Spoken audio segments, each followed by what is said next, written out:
I've never heard this group so quiet.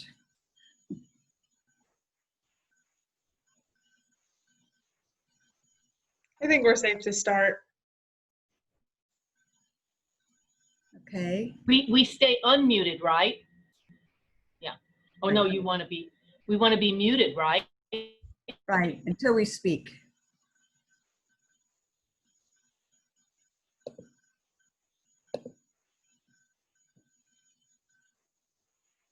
Okay, so here we go.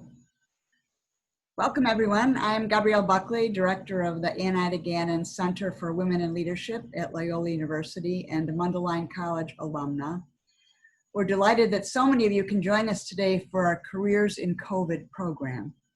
I first have some news. At the Mundelein College Alumnae Board meeting last Saturday, we approved revised bylaws that changed the organization of the Mundelein College Alumnae Board to the Mundelein College Gannon Center Alumni Association. Now that the Gannon Center has been operating for nearly 27 years, we decided that it was appropriate and probably overdue to include our legacy Mundelein students, the Gannon Scholars, in our Alumni Association. As we all know, these are uncertain times. Every person and family has been impacted in some way by this coronavirus pandemic. It has overturned our norms for work, education, travel, and gathering.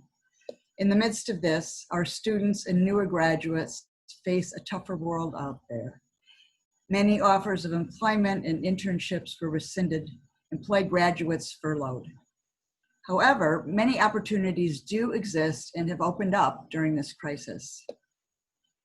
This program is designed to bring together students, alums, and other resources to assist in finding jobs and internships under current conditions and to brainstorm together to identify opportunities in some unexpected places.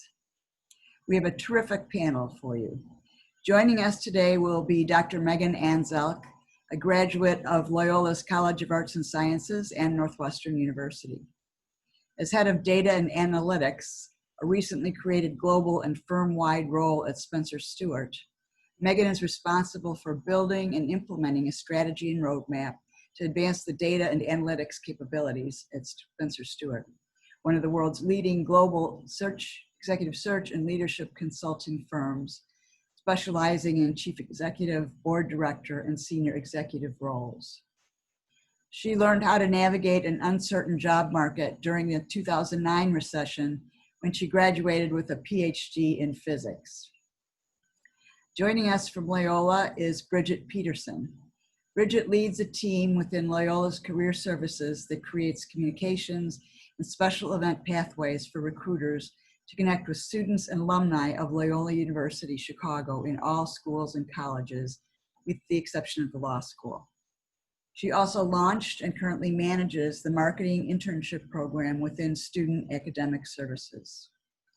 Our third speaker is Andrea Rayla, a graduate of Mundelein College. She is currently a member and secretary of the Mundelein College, now Gannon Center Alumnae Board. She serves as president of TRAIN, which is Training, Research, Advocacy, and Education Network.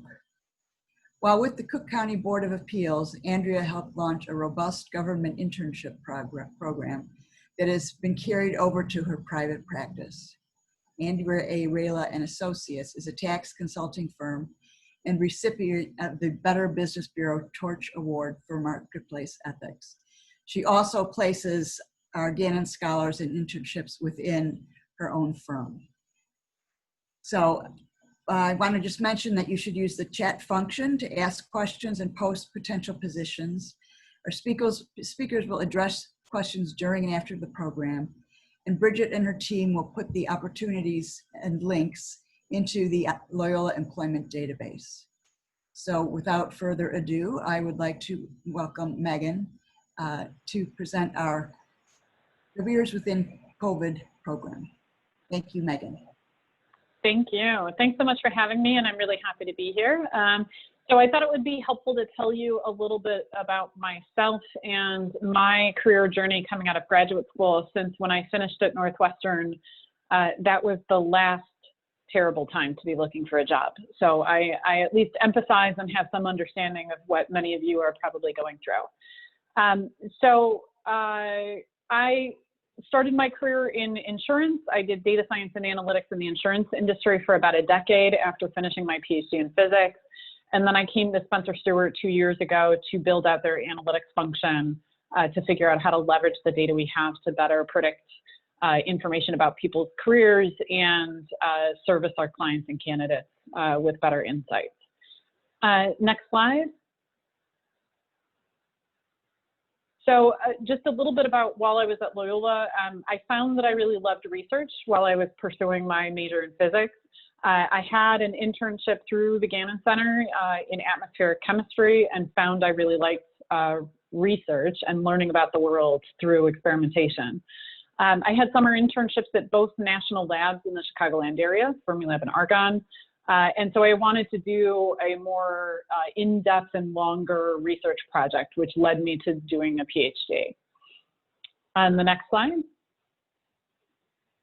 So while I was in graduate school at Northwestern, I actually found out that most people who get degrees in physics leave academia and move into the private sector.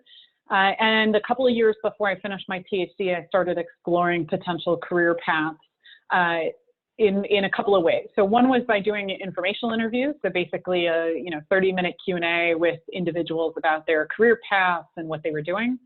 And I talked to lots of physicists who had left academia and moved into the private sector.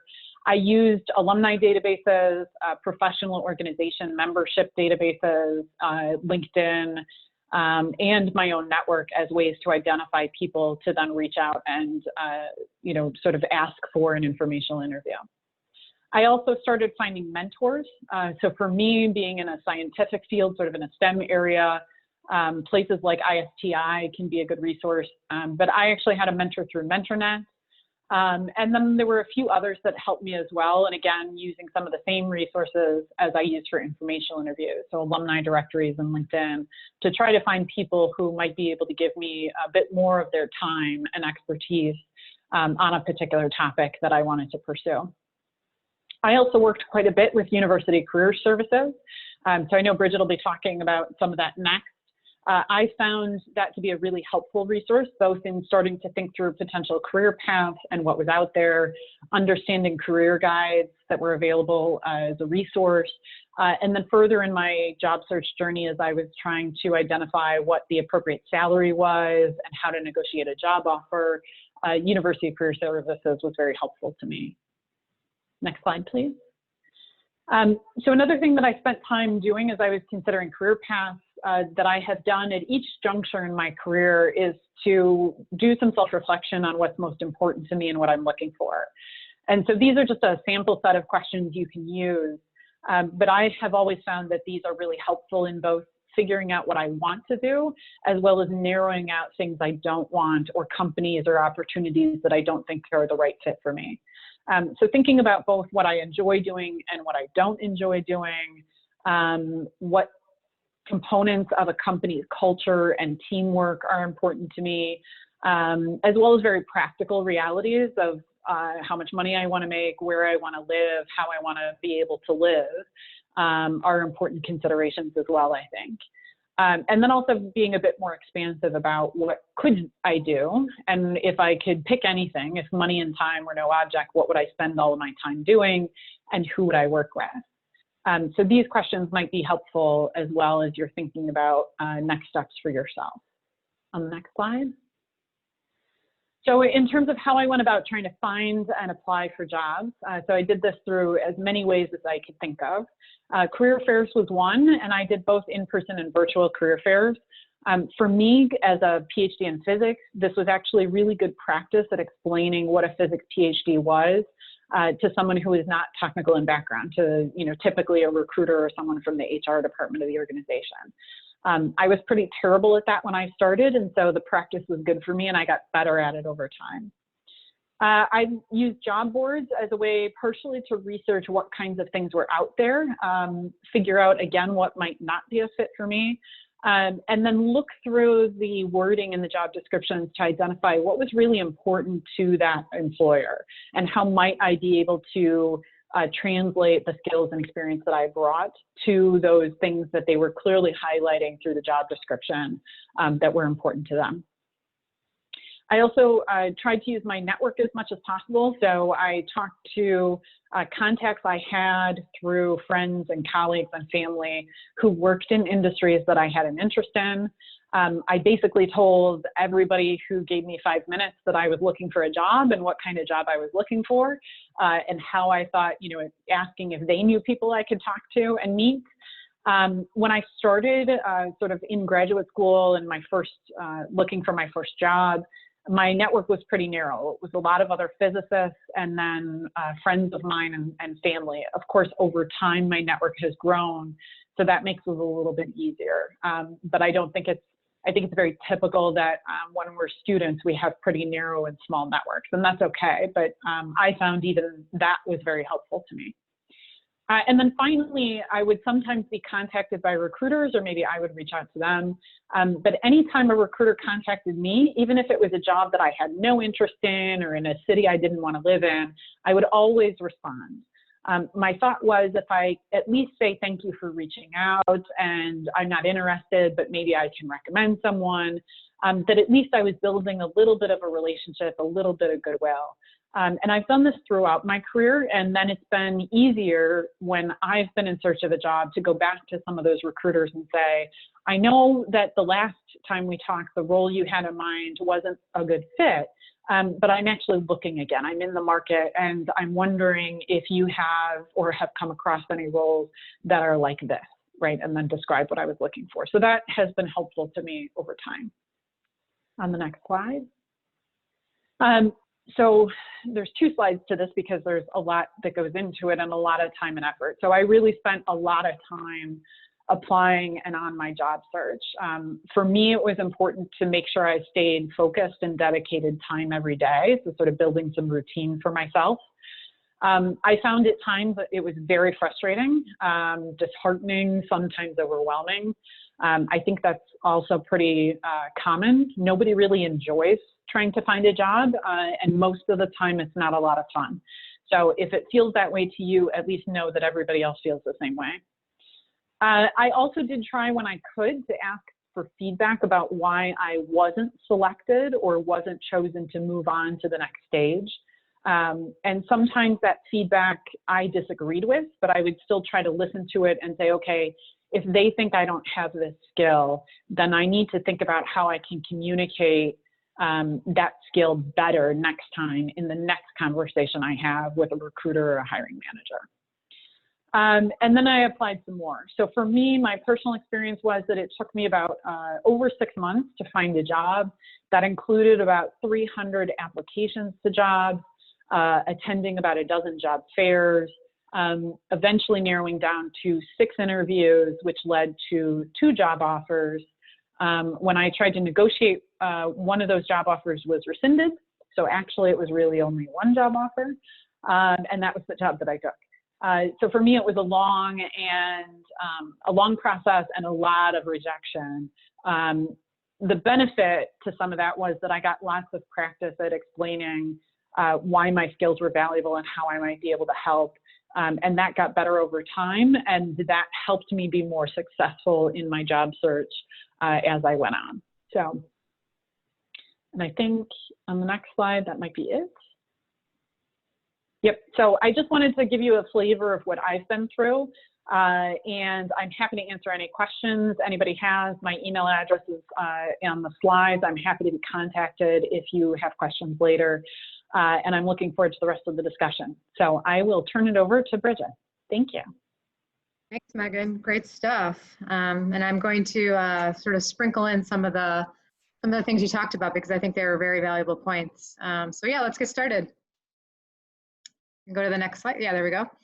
So a little bit about career services. So I've been with the department, which covers the whole university for the last 7 years. And sometimes our alumni forget that we have unlimited advising opportunities. So from the minute you step foot on Loyola's campus to your dying day, you have the ability to come and speak with our advisors as many times as is necessary. we try to meet people where they are. And so whether you're a new graduate or you're trying to make a transition into another field, or you've just been, hitting your head against the wall trying to find a job and you just haven't had any luck, no matter where you are, our advisors are trained to help you get through that phase of your life, that milestone. One of the newer platforms that we offer for assistance is it's both a job board. It's where we post our events. It's where we make our appointments with advisors. It's called Handshake, and that's a free portal for everyone. And all you have to do is go to luc.edu/handshake, and you can, if you haven't set up an account, you can do that really easily. So you can use any email you want. It can be a Loyola email, it can be a Gmail, what have you. You just got to give us a day or two to look through and make sure you're a Loyola alum, and you'll be set up. We also offer career fair access for up to 3 years post-graduation. So as you may be aware, this year we are going to all virtual fairs for the fall, and I believe there are already 5 career fairs scheduled. So depending on what you majored in, or depending on what your career preferences are, you might want to consider one of those fairs. It'll be nice and easy to do. Again, it'll be through Handshake. It'll be through Handshake's virtual career fair platform, and you can register on Handshake. I've got a link in here that takes you to the dates and sort of what each fair is about. And we'll likely be doing the same sort of idea for the spring, just different fields, different majors. Next, the micro internship program is a partnership that we've had with a company called Parker Dewey. And that's been really helpful, I think, to a lot of folks, both students and alumni. Alumni from 2 areas: alumni who are looking to get assistance at the company they're working at. So let's say, they have a project that they need completed, and they don't have the budget for a full internship. They don't have the budget to hire a full-time person. They can post projects, paid projects, that students or alumni can apply for. And you apply for it just like you would a job. And so that link is there. And again, we've been seeing a lot of interest in it since the pandemic. And it's what I would say is that if you do, or if you have tried it, it's very important that you apply to more than one project. So if you apply to one project, your chances of getting hired are very slim. So you want to increase the odds, kind of like how Megan talked about, the number of interviews that she did and the number of applications that she put in to finally get down to the 2 or 3 viable opportunities. You're not going to have to put in 100 applications on the micro internship site, but what we're seeing is it usually takes about 10 tries to get hired for a project, which isn't bad at all, considering you're probably going to get paid several $100s to complete it, and it's a short time period. Next slide, please. So one of the best ways to get started is to create an account on Handshake and make sure that you not only, fill out the general information, but complete your profile as much as possible. We have found that when alumni and students do as much, tell as much as they can about themselves on the profile, that encourages more employers to reach out directly. We have thousands of employers that are connected to us that follow us on Handshake. You also want to upload your most recent resume, and we have guides on our website, and we have advisors who are there to help with making sure your resume is as sharp as it should be. Sometimes it really helps to have a second pair of eyes, look over your resume to make sure that there are things on there that don't belong there anymore, or things that you can say a little bit better. You want to make sure that you have as much, qualitative and quantitative information showing, where your skills are and, how you've developed yourself. And you also want to be clear about the type of positions that you're seeking. And again, if you're not sure what direction you're going in, that's another reason to reach out to one of our advisors to get assistance with that. Another area that I think has been really helpful to both students and alumni this past year, especially, is following us on social media. And the main channel that I've posted here is our Instagram channel, but we also have a LinkedIn group that a lot of folks are using, where we can have more discussion. We encourage alumni to post jobs there, or to post articles there that have helped them. And then again, Instagram is a great place to see what's happening next. So if if you're not sure when the next fair is, or you just want to keep tabs on all the great workshops that are happening, We posted about this webinar today. That's a great place to just keep track in an easy way as you're scrolling through your feed. But like I said, we do a pretty good job keeping our homepage completely up to date. Anytime you visit luc.edu/career, you're going to see all our feature stories listed, and they're going to be listed in terms of basically what's most important and critical at the moment. And right now, everything I've talked about is on that homepage. We've got the micro internships. We've got all the COVID-19 online resources that could be helpful to you. We've got our Black Lives Matter statement, which I think is also critical. We're trying to talk to folks about, what their DEI statements look like, diversity, equity, and inclusion, and how our employers are going about the new era of race in the workplace. So there's a lot happening, and the best way to stay on track is through that web portal. Finally, I just want to touch base really quickly on some of the points that Megan made, which is the importance of informational interviewing. So LU Connect, which is our mentoring platform, is a great place to do an informational interview with somebody. This is our Flash mentoring platform, so that means you can talk to the mentors on that space as many times as you like, as many people as you like, and you can conduct these informational interviews where you're trying to learn a little bit more about what they do, why they do it, how they got into that space. And I want to say the stats on those interviews leading to a job are through the roof. I can't remember the exact, I want to say it's like 80–90% of folks that will do an informational interview. A lot of times that leads to a job. So it's also a great way to just network. So I thought that was a really good point that Megan made. And then she also talked a little bit about doing career assessments. So we do those as well. The acronym that we use is CSAW. It's the Career Self-Assessment Workshop. And those are going to be offered virtually all fall semester and all spring semester. That's under our programs and workshops tab on the website. Those are great. You'll take an assessment in two areas. One is more about sort of like your strengths, and the other one is more about your personality. And then you'll talk with a small group about that and once you're done with those online assessments. So that's a great way for somebody who isn't sure what they want to do or isn't sure where to take their skills. One of the things Megan pointed out was figuring out what you like, what you don't like. Even things that you're good at might not be something that you like doing. So it's important to sort of differentiate all those things, right? As you're looking for the next position that you're going to spend the 40 hours a week or longer doing. And I think that might be, yeah. So the only thing left here is I added a testimonial from a recent grad, Lauren Griffin, who worked a lot with our pre-health team. So anybody who's going into healthcare professional fields might work with some of these folks. And she really had a good experience as she was applying to medical school. So if you are on that track, sort of that health track, and you haven't spoken to anybody in our pre-health advising office, which is part of career services, she's saying it's well worth it. Thank you. Thanks, Bridget. Next up is Andrea Rayla.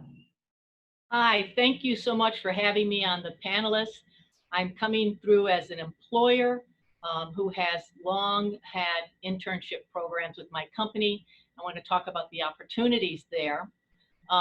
When I was at Mundelein College, I started out a fine arts major. I went into changed my major to economics, and I studied the emphasis of like economic history and public revenue. While the chairman of the department was Sister Frances Bailey, she had invited an attorney in to talk about, in our public finance class, the need for property tax reform. And after that, he went on to become a tax commissioner at the Board of Review, and he opened up the first ever internship program. It's a very robust internship program. Sister Frances Bailey encouraged me to apply. He hired his first two interns, myself and a young man from the University of Chicago. It was a wonderful experience, and ultimately after that internship, which only lasted a couple of months, after I graduated, the tax commissioner offered me a position full-time at the Board of Review. Well, it was exciting. I accepted. I became the second female to become a commercial case analyst. He also allowed me to run the internship program. And for 8 years, we had some wonderful people come in who are now heads of the Illinois finance attorney. Some had run for Congress successfully and so forth. That internship really shaped the path of my life. And ultimately, after working in the Board of Review and then working in the city comptroller, I left government and I started my own company. It was a public policy company and tax company. And then I started another think tank called Train. And with these two organizations, for the last 28 years, I have offered internships every single year to a diverse group, from high schools to college universities, even exchange students. Next slide, please. As an employer, you have to be a bit creative to think about opportunities for interns in your company, and you have to be flexible. And there's certainly a need out there. From my own experience, when I hire interns, they can be interns especially important to me for my social marketing. And an intern that would be involved in your social marketing would be someone who could come in and communicate with your longtime vendor. I've had a vendor for 20 years in my social marketing, but it gives them a head up to work with someone from your staff that's going to refresh some things that maybe the social marketing person has not gotten into because he's gotten so many customers now. So this social marketing intern can do a Facebook page, a professional Facebook page, update it, start it for you, put the contents in. They can do a LinkedIn page if you don't have one and help with the contents and so forth. They can establish a email blast for your customers using constant contact and those sorts of things. Now, if the social marketing intern has some graphic skills, that's so important to me. I need reports that have graphics. I do research papers that require a lot of colorful visual reports. And so I've relied on interns, social marketing and graphic interns, to help me get through certain projects that I just don't have the manpower or the skilled staff to do. Another intern that I have hired from time to time is an intern who is able to deal with our computer network. I have a solo computer guy, many employers do. He's been with me a long time, but I can tell you this, that if that guy were to drop out of the picture for whatever reason, you know, we wouldn't know what language he was using or what systems there are. So when I hire my computer network intern, they interview the IT guy and they update the report on what languages, what apps he's using, what changes and configurations he's doing with the systems, how's one department talking to the accounting department. It's very important to oversee that because technology changes so fast and you need someone there, you know, overseeing what your IT guy is doing. Another very important internship position that you can consider as an employer is having an accounting intern come into your firm. My accounting interns, they look over my costs. They look over my accounts receivables. They may say, I may give them a 2-year review and say, look at my accounts receivable. What is bringing in my income? Is it through checks, credit cards, deposits, or anything like that? How can I improve those receivables? Do I always have to send them out to collections? What can I do? And they monitor that and they tell me, you know, one of the last interns, accounting interns said, you know, you really need to make inside calls more, not just one, but 2. And then you can waive the cost of how expensive it is to hire a collection agency.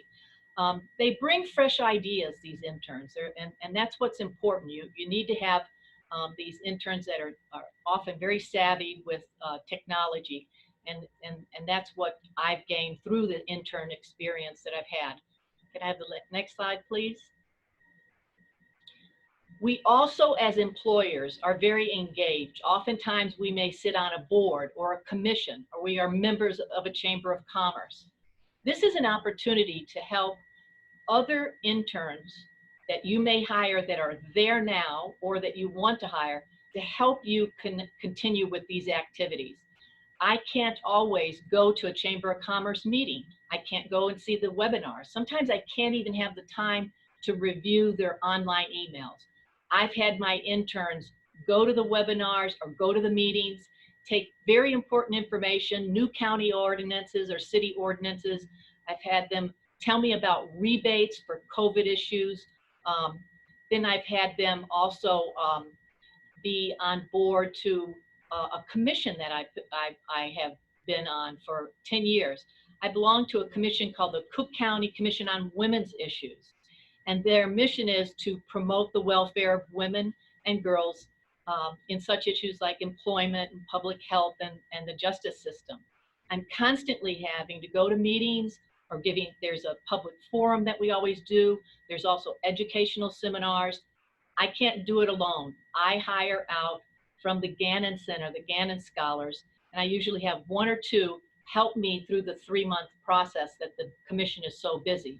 And then I still have them work in the law firm or in Train to do other project related work. In my organization called Train, I have just recently hired 2 interns that are research interns. And I use Bridget, as Bridget mentioned, the Loyola New Micro Internship platform. And what I did last Wednesday is I entered the description of these 2 positions. And within 8 hours, I had some excellent candidates. They've been hired within these last 5 days.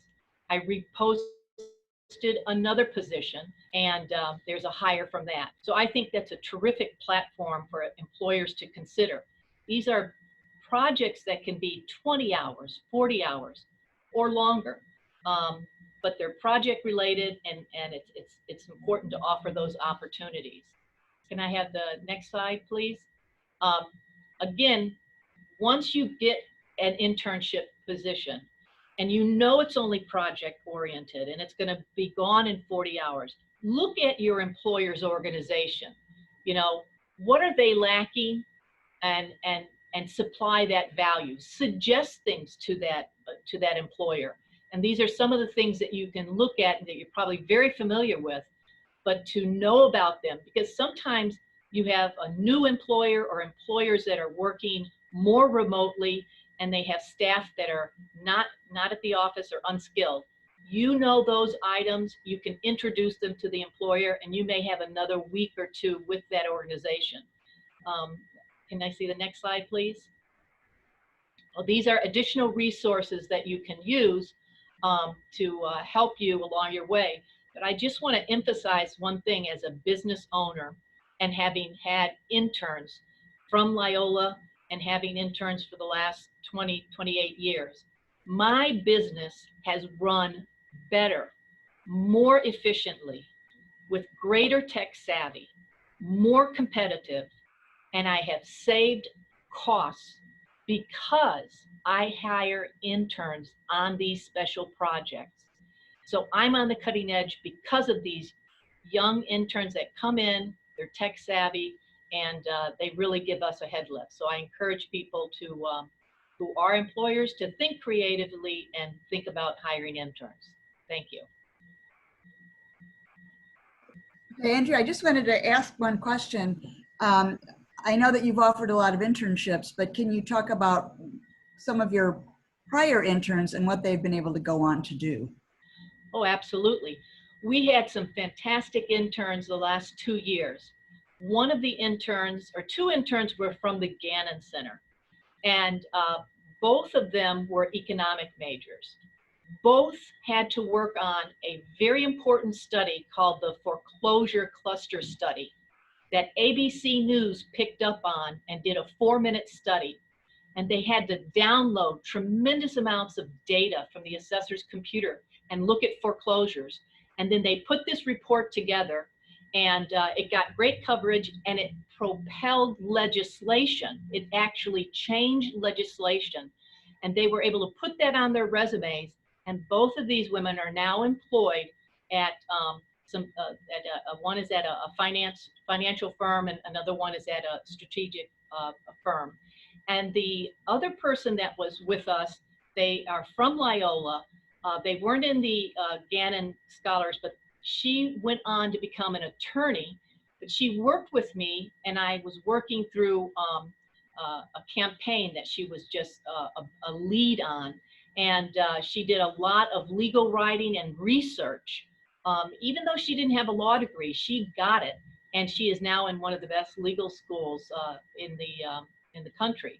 So I can tell you that, you know, when you get a hold of an intern that knows their stuff, they're going places. And as I said, you know, even the interns in the past that I had worked with when I was at the Board of Review, head up departments and are just, you know, are still my connections. I'm still connected to those people. And even the interns in the past communicate to me. And we talked on LinkedIn, and they sometimes ask if I have an opening in for some of their friends. So it's been very helpful. Thank you. Okay, I think we are now going to turn to questions. We have a number of them in the chat, and if you haven't put yours in yet, please do.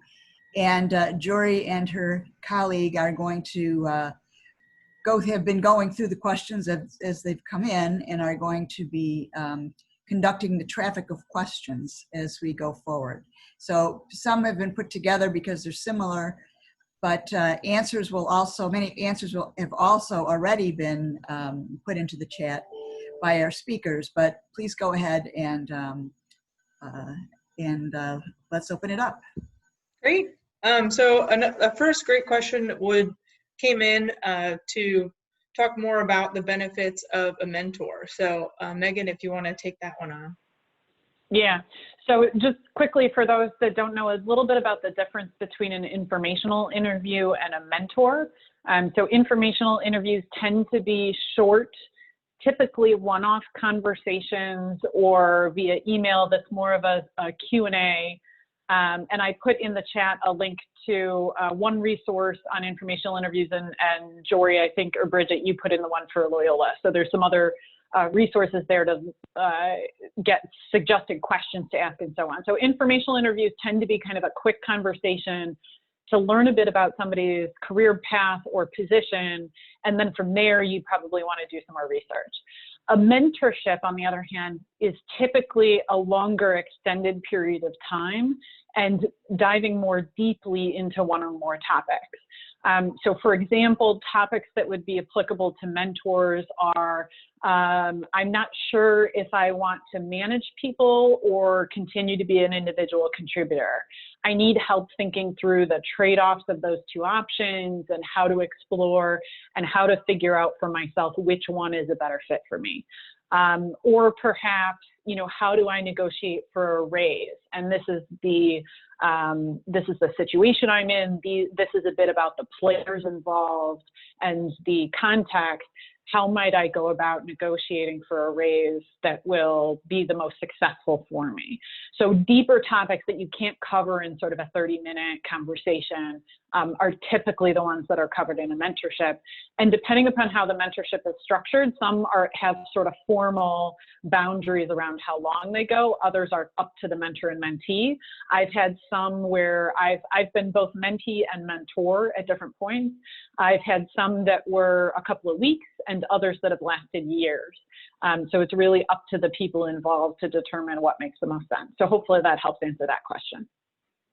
Great, thank you. Another good one I want to touch on, a few of these have been answered in the chat, and you know, added some additional resources in there, so I don't want to cover those. But the next one is always a pressing question, but what if your college major doesn't yield job opportunities? So any of the three panelists that have, you know, a response to that, feel free to jump in.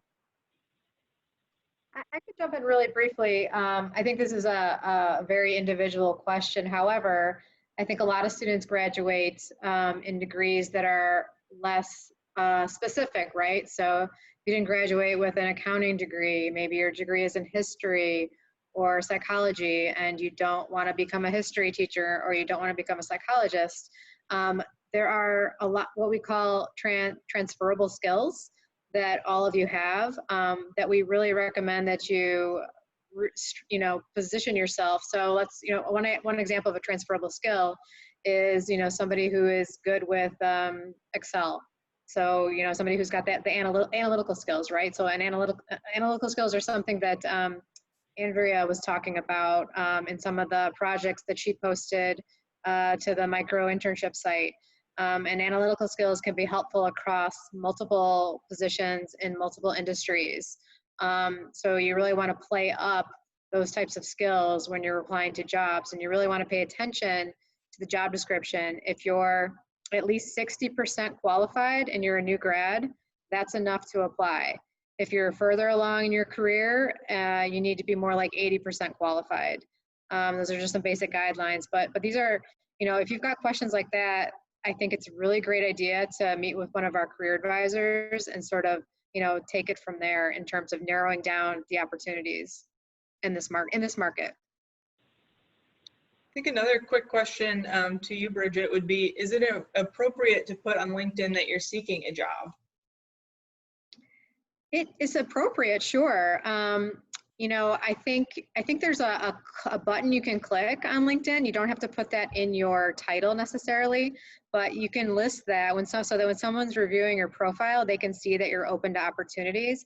I think that's the way to do it versus having that. So I've seen some people put that in their title, and I just don't think that really helps anybody who's looking for people to employ. It doesn't really help them figure out who you are.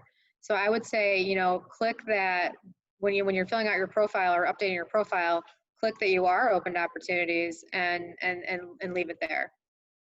Great. Focus your title on your skills and what you're trying to do.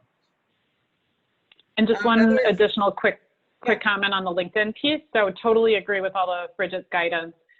With the open to opportunities, I believe that times out on LinkedIn after I think it's 90 days. But then you can immediately go back into your settings and recheck that box so that you show up again. So just in case you're like me, it takes you a long time to find a job, you can keep turning it back on. Thank you. Are there any suggestions for older individuals over 40 looking for employment? So changing careers, not just straight out of college looking to expand the network, but someone that's who's a little bit older. Well, I can say that I have hired, the last hire that I had was 52 years old, and she was marvelous. And she had been in the industry of, she was actually an engineer, and she worked with me as my personal assistant, and she worked with me for 2 years. So as an employer, I look at all age ranges, and I'm absolutely willing to hire anyone, even in their 50s. And by the way, I have a little bit of a bias. When I get someone who's a history major, they go up to the stack of the resumes. Now, I do emphasize finance, law, and those analytical skills, and political science and that sort of thing. But history majors are rare for me to find, and when I see them, I always ask them in for an interview. Well, you're going to get flooded with history majors now. I hope so, because there are not very many out there, I don't think. I wanted to comment, say hi to Chloe, everybody. I wanted to also comment on the suggestions for older individuals. I think it's important that you have updated skills. When you're on your resume, it needs to be clear that you have the same sort of technological know-how as a younger, or as let's say a millennial, because I think that's one of the sort of assumptions that employers are making, is that they might have to train you in areas that they don't have to train a newer graduate. So you want to put away those assumptions off the bat.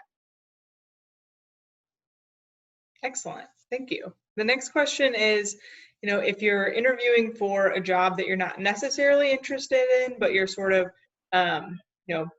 taking it on as something because you need the opportunity, and they ask, where do you see yourself in the next 5 years? and your honest question is, you don't see yourself still in that position, how would you recommend answering that question?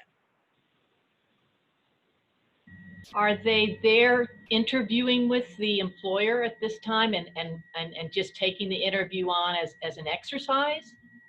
Is that Yeah, I think that's part of it, and it's also because maybe in this time there's less opportunities, and this is the opportunity that came, but they're using this as more of a step in the right direction rather than this is where they're going to stay, because it's a little awkward to say I don't want to be here in 5 years. I as an employer, I always ask in the interview process, is this something that interests you that you would like to stay on? Employers are always looking for people who will commit to at least a 3 to 5 years. And I ask that, and I want them to be honest and say, no, I think I'm going to move on after a year or 2 or 3. That does not mean I won't hire them, but I want to see that. Oh, is this a career change for you, and that sort of thing. So I think they should be honest and say, look, I like the work here. I'd like to step in and help out. I don't know that I could commit for 2 years or 3 years, but be honest with the employer, and if they appreciate that. I have a slightly different perspective. So if you look at my career history, which is public on LinkedIn, I've never been with an organization for even 5 years. All of the places I've been have been shorter than that. That has never been deliberate. So I think to Andrew's point, it wasn't my intention to leave sooner than that. It's just that's the way that some of that has worked out. What I would say is when I've been asked that question, I do feel comfortable saying more general things. If it's a question about where do I see myself in 5 years, I think talking generally about the skills I expect to build and work on, the experiences I hope to have over that period of time, level of responsibility I'm looking for, that sort of thing. And I typically just am silent about the organization itself, unless it is a question about the organization specifically, in which case then my answer would be more along the lines of, these are the things I'm looking to do and to develop, and I hope that I'll be here because I hope that this is an organization that will help me achieve my own career goals. I think those are perfectly acceptable and honest answers. So that's, from my perspective, that's how I would answer something like that. Thank you. The next question is, there's a lot of people, looking for jobs at home right now, and to build a career and to build career experience, do you recommend taking on a temporary position unrelated to interests or their major, or, on the flip side, spending time unemployed, sort of seeking those, key positions out that would be a little bit more closely aligned to their interests? Or if I'm on the flip side, they wait, is it going to hurt their career projection, from not having that time of employment? I guess I'd be curious if Bridget has insight here, but I think it kind of depends on the trade-offs for you personally. So if it's me and the choice between being able to continue to put food on the table and pay my mortgage, I'm going to take the temporary thing, even if it's something I don't have a lot of interest in or it's outside my field of expertise. If the job market is incredibly tight and I think it's going to be an extended period of time, I might make the same choice. If, on the other hand, I can afford to wait, or I think it's going to be some period of time that's not going to be super detrimental, then I might choose to wait as well. But I do think it's important to be aware of the sort of stereotypes and biases against people that have gaps in employment. So more than a few months, and you probably have to start explaining what you were doing, and if that's temporary work or volunteering or whatever it may be, but just to know that employers are going to ask about that. Yeah, I think that's all valuable input from Megan. I would just add that I've heard a lot of employers and recruiters say to both new grads and current students that are looking for internships, for example, that right now, since March, mid-March, to go easy on yourself.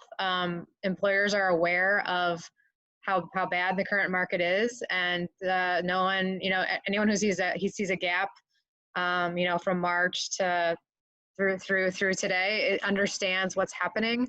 So I wouldn't, go too hard on yourself in that space. But to your point, they're also going to say, so what have you been doing with your free time? You know, have you been watching television and watching Netflix, or have you been doing something productive with that time? And it's important to be able to answer that question. And not knowing, you know, the person's financial situation, I think that plays a role, you know, per Megan's point, you know, do you need to put food on the table? I think that's where our career advisors can really help out and say, you know, let's look into getting you something temporary if you need it. If not, let's talk about how we can develop your professional skills so that you're ready when the economy opens up again. Great. Great advice. The other next question is, can we connect with each of you on LinkedIn? Which I'm assuming is a yes, but I'll get your consent. Of course. My ask would just be that you connect from a desktop web browser so that you can tell me we met through this event. That always helps me to know where I met somebody, because I do these things quite often. So it's useful to know, as opposed to just getting a random connection request from somebody who doesn't look familiar. So if you don't mind doing it that way, I'd appreciate it. I But I'm agree happy with to. Megan, that's good. I think it's important when you connect, you need to do that small message that says, I saw you at the Loyola Career Panel COVID, because we get inundated by people who want to connect and we have to kind of be careful. But I think the LinkedIn is a marvelous professional platform that if you like a particular career or pathway, you can connect with professionals. These are conversations they have online, like if you're into engineering, look at some firms getting engaged in a conversation, post an article of your interest on LinkedIn, have your own LinkedIn page where you post your own article and discuss it, and get people engaged in responding to those articles or discussions, because that's how that network moves nowadays. It's just connecting and connecting, and LinkedIn is a great source for that. Jory, there's a question here that I would love to address from Olivia. Go for it. So it says, if there's an opportunity with your dream company, but it's only a secretarial role, would you take the job to get your foot into the door, or would you pass on it? Because the fear is you'd be stuck in the secretarial role and be seen in that way. I just wanted to say that I used to work in public relations, and the firm where I worked at the time, this woman started as the receptionist, and today, which is about 10, 12 years later, she's a senior vice president there. So the answer is, it can definitely work. It's all about, I think the work ethic that she put in, the interest that she showed, at the right time when there were other opportunities, the attitude of the leadership at the company. So I would say right now, in an economy like this, I don't think I would hesitate to take that job.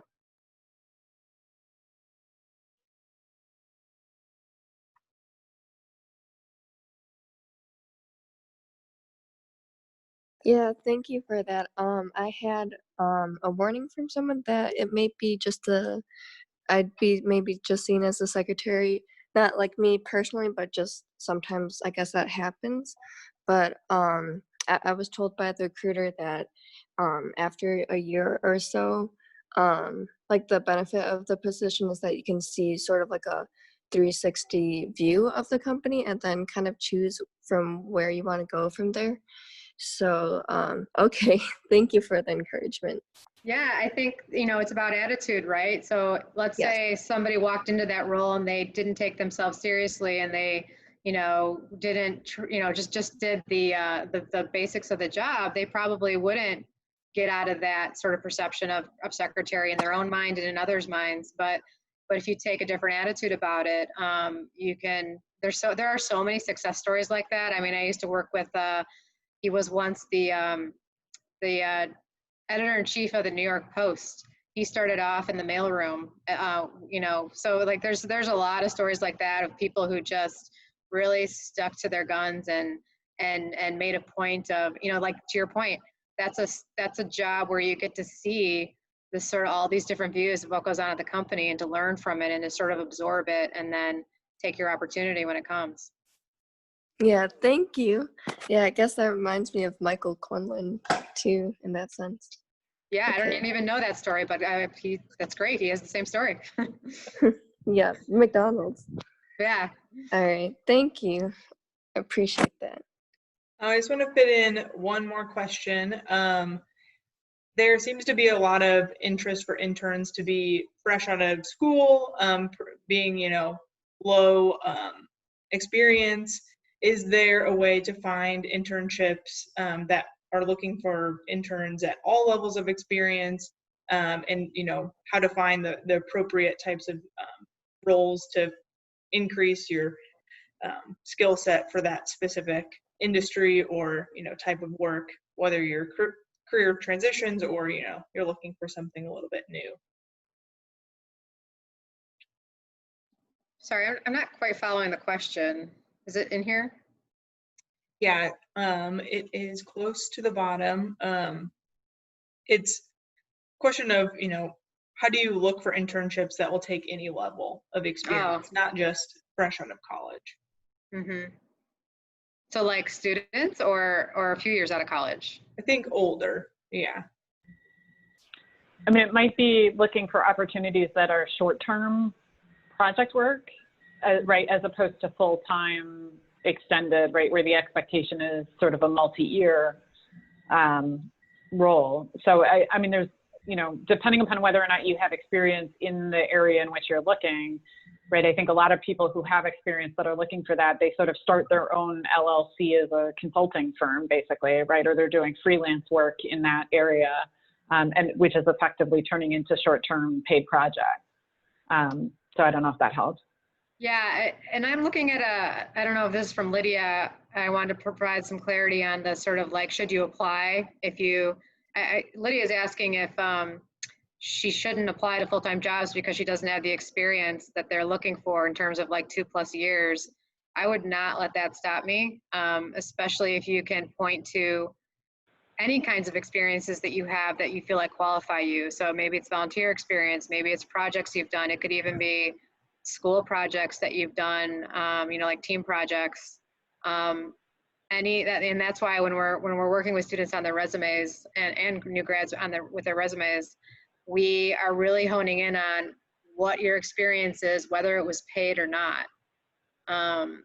So I would not let I don't have 2 years of working full time, like the job description says. I would not let that stop me from applying.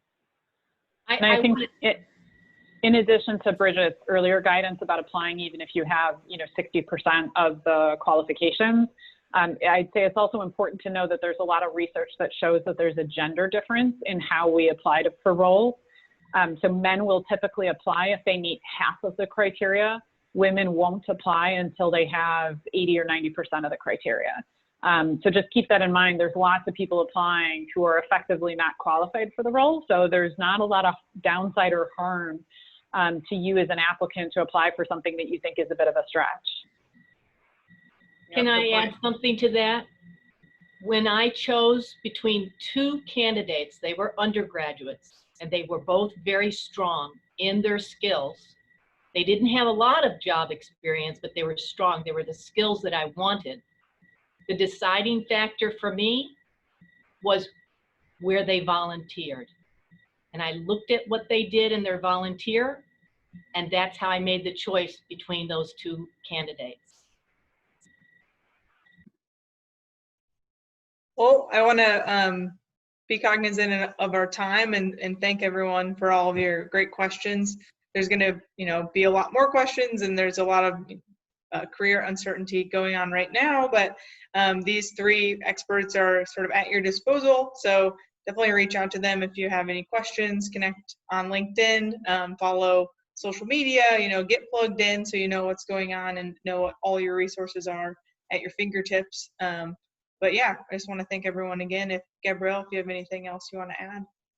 I just really wanted to thank everyone for participating, and I'd like to give our speakers a round of applause, virtual or not. And I just wanted to remind everyone that this program has been recorded so that you can watch it yourself at a later date, or you can have someone else watch it once you've plugged them into the actual recording. So thank you for participating, and we look forward to seeing you at one of our new events.